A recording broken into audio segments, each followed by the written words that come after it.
প্রায় ১৫০ বিশাল সাইজের কচ্ছপ অবমুক্ত করা হয়েছে তাদের পুরনো ঠিকানায়। প্রায় ২ শতক আগে যে অতিকায় প্রাণীরা একটি নির্দিষ্ট এলাকা থেকে চিরতরে হারিয়ে গিয়েছিল, বিজ্ঞানীদের অসামান্য চেষ্টায় তারা আবারও ফিরে এসেছে নিজেদের এলাকায়।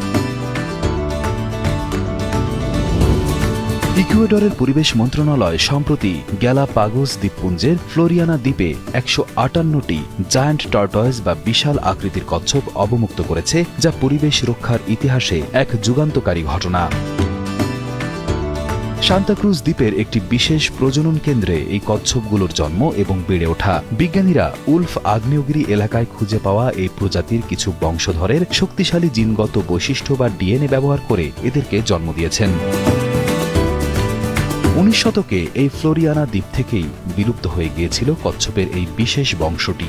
দীর্ঘ গবেষণার পর এই কচ্ছপদের আদি নিবাসে ফিরিয়ে দেওয়ার মূল লক্ষ্য হল দ্বীপটির প্রাকৃতিক ভারসাম্য বা ইকোসিস্টেম পুনরায় ঠিক করা। পরিবেশ মন্ত্রণালয়ের মতে এই সফল উদ্যোগটি ভবিষ্যতে ওই দ্বীপ থেকে হারিয়ে যাওয়া আরও অন্তত ১২টি বিলুপ্ত প্রাণীকে পুনরায় ফিরিয়ে আনার পথ তৈরি করবে।